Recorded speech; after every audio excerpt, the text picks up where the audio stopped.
There are stories that scavenger and soldier alike tell around the lit fires at night.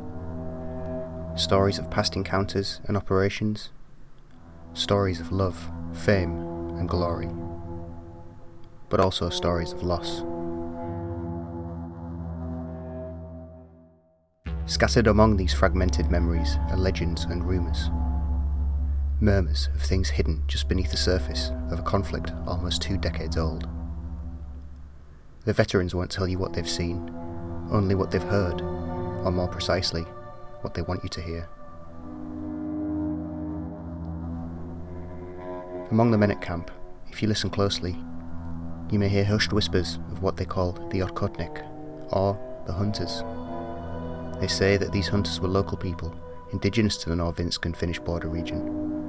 They were mainly ex-servicemen who had taken up a living during peacetime tracking and hunting wolves in order to protect farmers' livestock.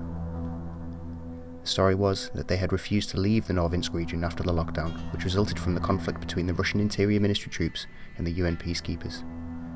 Many of them had tried to defend their homes against the scavengers and looters that followed in the wake of this initial conflict. Many had died. This had led to the popular belief among PMC troops and Scav alliances that all of the Akhatnik had either fled or had been wiped out. Now and then, however, you may catch the faint whisper of the truth about the Akhatnik, that some indeed survive, well trained and well supplied, hidden away in the secret places of Tarkov, out of sight of the warring tribes of the zone. Some even claim to have seen one, but then again, dead men tell no tales. It is at one such gathering around a dying fire we hear the story of Ari, the old hunter.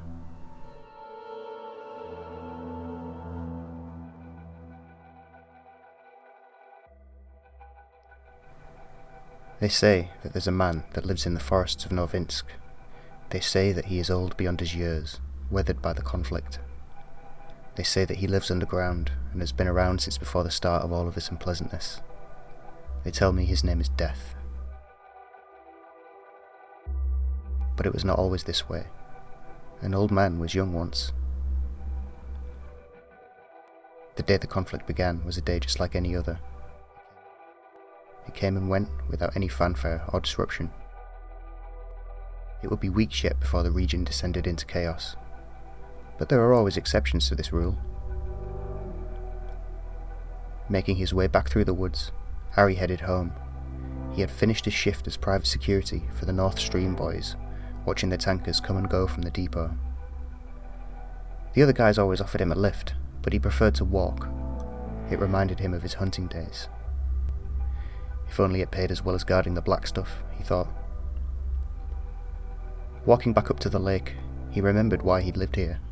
It was serene and peaceful compared to the industrial cold of his job. He took a minute to take in the air before he headed up to the house.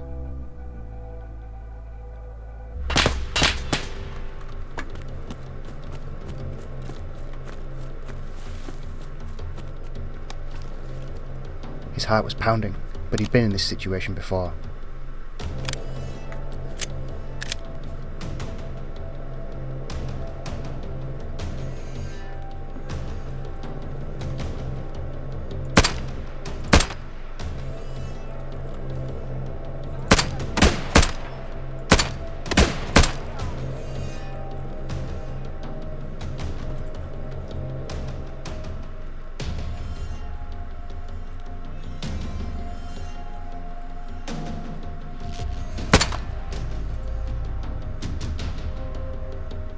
With the threat dealt with, he quickly moved to secure the house. Who were these men? Why had they come here? No sign of anyone in the building, but there was clearly still danger around.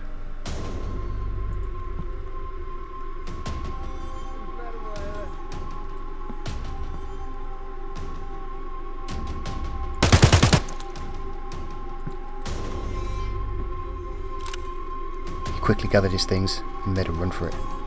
He would have to make it to the depot to find out what was going on. The rain hammered down as if to taunt him in this desperate situation. He had to make it out. He made it to the church, but there were people waiting.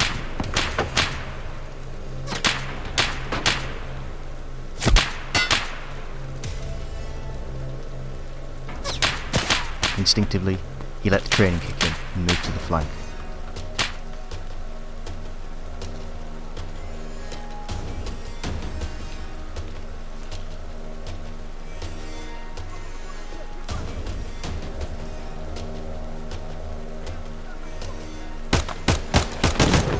He had wounded his enemy.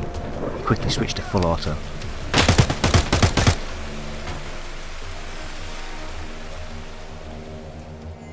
After a few short bursts, the threat was neutralised.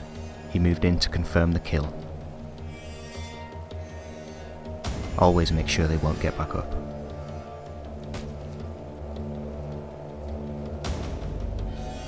So this is how it was, to become a hunter once again.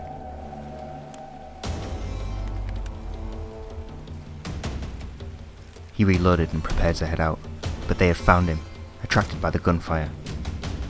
This was all or nothing.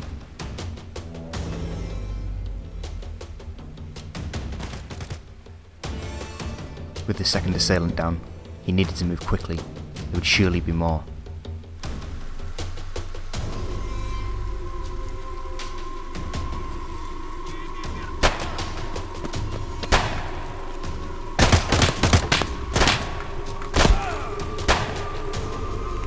This was a drastic situation. He was wounded and being hunted by an unknown enemy.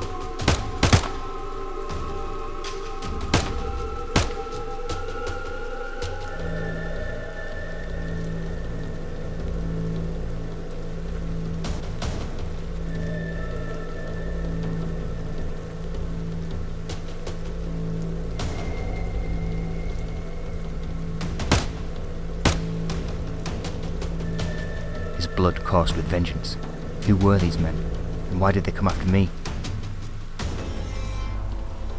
He would have to find a way to stem the bleeding. If only he could make it to the depot.